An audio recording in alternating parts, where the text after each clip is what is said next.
E como que foi trabalhar de diretor de cadeia lá da cadeia em Suzano? Como que foi essa experiência? O que, que você vê do sistema de prisão do Brasil? Então, a experiência foi muito interessante para mim, que sou um pesquisador.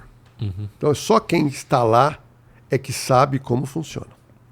Tendo uma coisa, na minha época, era a cadeia pública. As delegacias do estado de São Paulo tinham cadeia acoplada. Que era no mesmo lugar, né? Mesmo lugar. Sim. O que aconteceu? Era muita reclamação, os presos fugiam. Por quê? Porque a cadeia não tinha... Era muito frágil. Era muito frágil. Era uma luta você ter que ficar atento 24 horas, sem câmera de segurança, sem alarme, sem nada. E eu tinha uma cadeia para 120 presos e chegou a ter 230 presos. Um barril de pólvora de preso querendo fugir. Preso quer fugir, ou boa parte quer fugir. Tá? Na minha época não tinha PCC, não existia. Então eu entrava na cadeia sozinho. Não sei se você sabe, o policial quando entra dentro da cadeia ele tem que estar desarmado. Ele não pode entrar armado. E por que isso? Porque se você entrar armado, o cara te pega a arma e pode te matar. Você não pode entrar armado. Você está sem arma. Então eu entrava sem arma. Pra você ter uma noção, eu tinha uma celas com 30 presos, eu entrava sozinho, precisava ouvir um preso, eu ia lá. Porque a falta de funcionário é complicado. Eu entrava lá, o cadeado do lado de fora, abria, falava, ô Zezinho, vem cá, preciso te ouvir. O cara saía, eu fechava, levava para a minha sala, ouvia e levava ele de novo. Sozinho. E você abria o cadeado lá, tinha 15 presos lá pra... 30. Então, era um sistema prisional muito complicado e perigoso para se trabalhar. Que já foi feito pra realmente dar errado mesmo, né? Não tem nem como. Era da época. São presídios que na minha época já eram antigos. Então era presídio de 40 anos. Coisa antiga. O sistema carcerário foi inchando. Depois o governo de São Paulo entendeu que isso não dava mais e começaram a construir os CDPs. Os CDPs são presídios grandes. Então acabou a cadeia pública em delegacia. Isso foi fantástico. Então os presos não ficam mais na delegacia, vão para o CDP. E do CDP não foge. É só provisoriamente, né? Que ele fica lá uma noite, 2 até levarem, não é? Sim, no chamado Corró. Mas logo já vai para a audiência de custódia, se não for solto, CDP. Então, isso tirou um peso para os delegados e para a Polícia Civil. E você passa em frente ao CDP, você vê aquela estrutura, praticamente não tem como fugir. Tá? Então isso melhorou demais. Mas eu peguei a época ruim. Eu tive fuga, tive tentativa de fuga. E para você ter uma noção, quando foge preso de uma cadeia, então você imagina, eu tinha 230 presos. Me ligam na madrugada, doutor, teve fuga.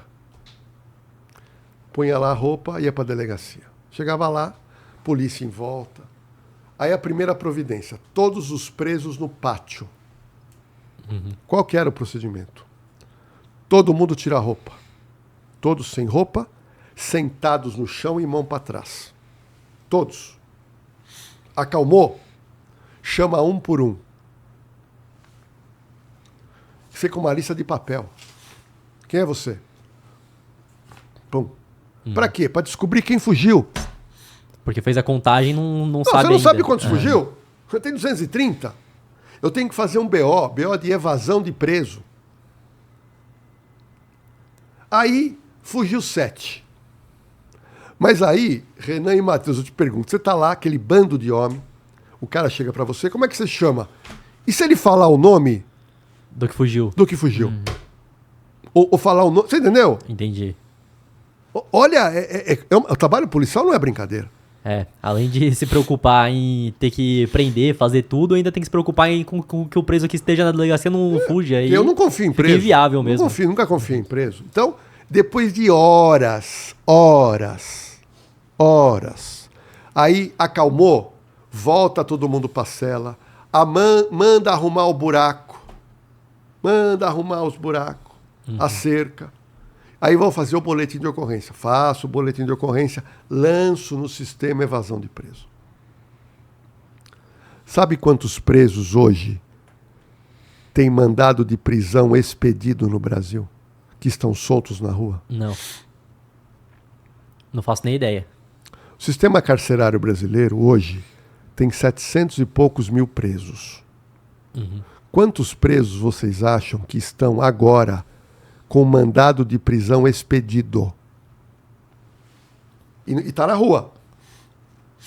Uns 2%, 3% disso? Então, 2% seria quanto? De 700 mil?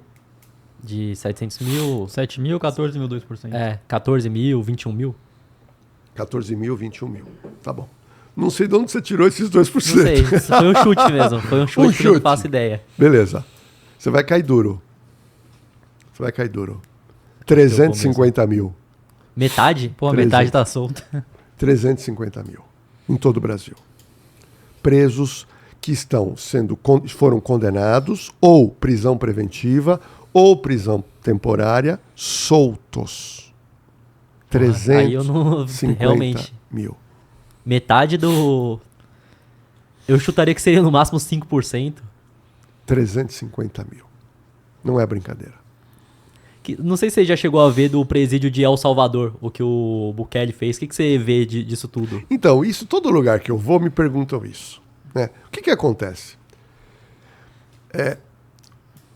A pessoa que não é da área, ela sempre tem soluções rápidas. Não que seja uma solução rápida, mas sabendo tua opinião. Mas as pessoas assim, tem que fazer igual El Salvador. Né? Bom, beleza. Aí eu fui pesquisar, né? Salvador é um paizinho. Minúsculo. Paizinho de nada. E lá. E qual que é o princípio? Que o criminoso tem que estar preso. Isso é óbvio. Né? O criminoso tem que estar preso. Então, o que eu posso copiar de lá, mas o que eu, Jorge Lordello, se tivesse autoridade, faria para a gente minimizar esse problema? Porque esse problema da criminalidade atinge hoje todas as classes sociais. Sim. Hoje, todo mundo tem problemas, tá? com violência urbana. Então, eu vejo muita gente falando com soluções rápidas para esse problema da violência urbana. É a mesma coisa você ter uma pessoa com câncer e falar para ele, toma um analgésico. Fala, mas não vai funcionar um analgésico. Então, uma pessoa com uma doença grave, você concorda que você vai demandar talvez alguns anos para essa pessoa tentar recuperar a saúde, como um câncer. Sim.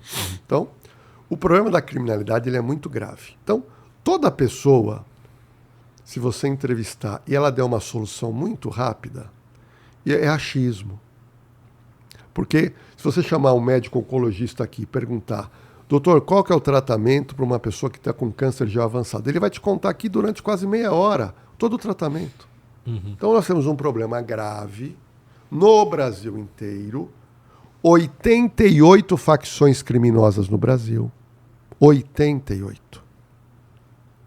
Faturam bilhões de reais. Então, o problema é grave. Beleza. Nós temos milhões de jovens dando golpe digital, que nem se fala, Sim. nem se apura, nem se prende. Milhões.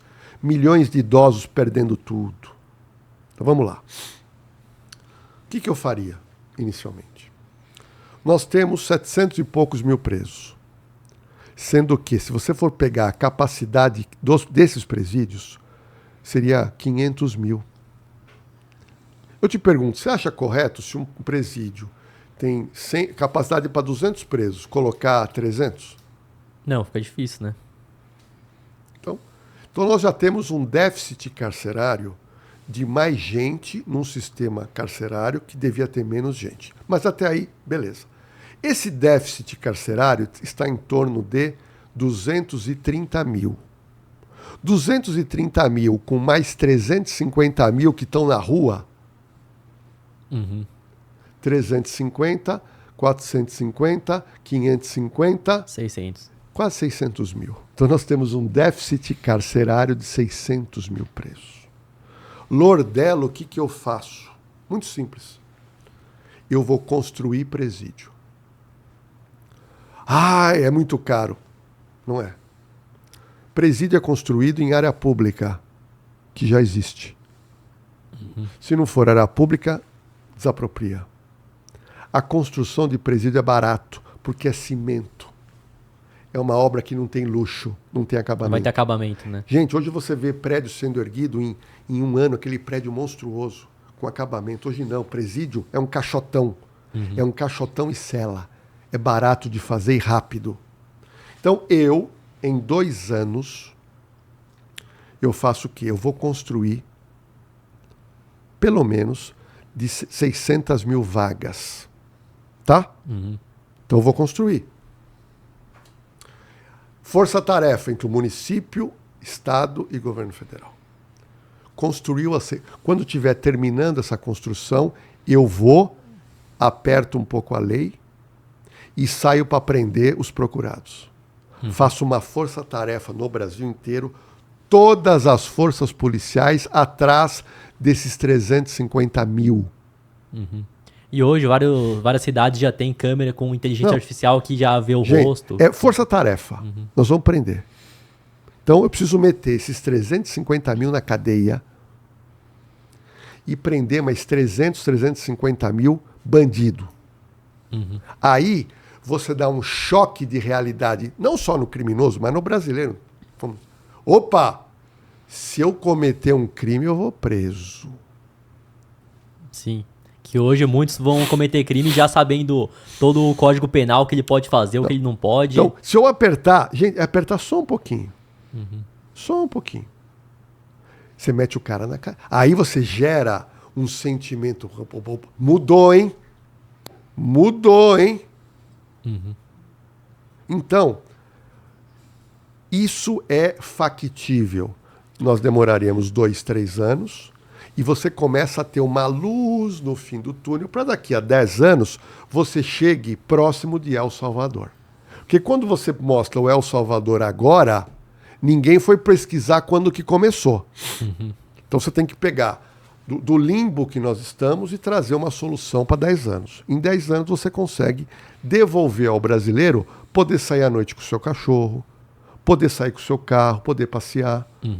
Isso eu acho plenamente factível, mas tem que ter essa estratégia que eu vejo que é a única estratégia. Fora isso, tem gente que propõe um monte de coisa para prender preso, mas o cara não fala das vagas. Que não tem estrutura para comportar isso. Olha, tem um dado que pouca gente conhece. Eu perguntar para vocês, aonde tem mais crime, nos Estados Unidos ou no Brasil? Acredito que no Brasil. No Brasil, muito mais. Eu te pergunto, quem mantém gente mais preso, o brasileiro ou o americano? Acredito que é o americano. Americano. Sabe quantos presos tem nos Estados Unidos? 2.300.000. 2.300.000 presos, mais 4 milhões mantidos em prisão na rua, mas com vigilância, que no Brasil não tem vigilância. Ou seja, eles mantêm numa rédea curta 6.300.000. E aí você gera no americano o sentimento de punidade. Por aqui eu não posso cometer crime. O brasileiro, no Brasil, ele bebe e dirige o carro. Quando ele pisa em solo americano, ele dirige e não bebe, porque ele sabe que ele vai em cana. No Brasil não vai preso. Sim. Então, o americano, não é que lá eles têm segurança por educação. Não, é país primeiro. Lá é cana. Se você dirige um carro numa rodovia americana a mais de 20% da velocidade máxima, você é preso na hora com uma rapidez incrível. Um amigo meu foi. Uma rapidez assim, ó, zoom, que é a rapidez digital. Zoom, você está em cana. Sim. Aqui no Brasil. Então, eles conseguiram ter sossego. Eles têm sossego. Um amigo meu estava morando nos Estados Unidos, na casa de uma amiga nossa lá, e ele comprou um notebook pela internet. Prometeram entregar em 3 dias. No segundo dia, ele foi abrir a porta para sair. Quando ele foi abrir a porta não abria. Ele teve que colocar força. Quando ele colocou força, tinha uma encomenda encostada na porta. Era o notebook. Deixado na soleira da porta e lá não tem muro. Aí ele pegou o notebook, entrou e falou com a amiga dela, o cara da entrega é louco. Ele deixou o notebook caro em frente à soleira da porta. Aí a amiga dele falou, não, aqui ninguém pega. Sim. Ninguém pega por quê? Porque tem câmera. Porque se alguém pegar, eles vão para a delegacia, eles vão descobrir, o cara vai para a cadeia. Até na questão de invadir a casa de alguém. O bandido lá sabe que é provável que o cara tem uma arma lá dentro, que tem medo de morrer, ele não entra também, né? A realidade, lá tem uma cultura que se você fizer coisa errada, você vai preso. Tem uma coisa muito interessante. Eu tenho um amigo brasileiro que é policial em Nova York, tá? Há muitos anos. De vez em quando ele vem pro Brasil. E eu ligo para ele até para saber como funciona lá, né? Nos Estados Unidos, você não tratar bem o policial na boca, hoje acabou o desacato lá. Tá? Acabou. Se o cara quiser te tratar mal, ou até te xingar lá nos Estados Unidos, ele me confidenciou que não tem crime. Tá? Só que, se você avançar contra um policial, Aí já pode reagir. se você avançar, ok? Você já está preso e a pena, pelo fato de você tentar agredir, é 2 anos e meio. Se você agredir, são 5 anos. Ok? Ou seja, o cidadão sabe que aquela regra vai ser cumprida. E ele não tem escapatória. Porque nos Estados Unidos tem uma outra norma fabulosa que lá você não pode mentir. Sim. Você tem o direito de ficar calado, porque você não pode obrigar ninguém a contar, mas você não pode mentir. Então, exemplo, você está dirigindo o carro aqui no Brasil. É só mentira que você ouve. Você pergunta pro cara, você bebeu? Não, não bebi. Você está armado? Não, não estou armado. O senhor não pode entrar no meu carro, porque meu carro é a extensão do meu lar. O americano, ele te pergunta, você bebeu? O cara fica quieto. Porque se ele mentir, ele responde pelo crime que ele cometeu, mas a mentira, que é o perjúrio. Sim. Então a pena fica muito alta. Então o americano simplesmente, ele sabe que ele não pode fazer uma série de atitudes no seu dia a dia. Por exemplo, ele não pode beber na rua. Ele não pode beber dirigindo um carro. Ele vai preso. Sim. Ele não pode... Se ele cometer um acidente de beber, ele está perdido. Então eles têm essa noção. Nós não temos. É que o ser humano responde a motivações. Se aqui vale a pena Sim, fazer tudo isso, ele vai sim, fazer, né? Vai Lá fazer. não Não, vale mas a ele pena. sabe. Aqui o cara dá um jeitinho. Aqui o cara bebe, liga o WhatsApp para verificar onde tem operação policial. Sim, onde tem a blitz, né? Nos Estados Unidos, o policial pode criar o chamado flagrante preparado. O que é o flagrante preparado? O policial se fantasia de vendedor de drogas, fica num determinado lugar vendendo droga. Você vai lá comprar, ele te prende. A prostituição nos Estados Unidos é proibida. Tá? Então uma garota policial se fantasia de prostituta, você vai lá, oferece um programa, você vai preso. Tem filme, série, isso aí mostrando. Então, no Brasil, o flagrante preparado é ilegal. Então, se você mexer um pouquinho nas regras, mas principalmente tiver cadeia, nós resolvemos, como é o Salvador, em 10 anos.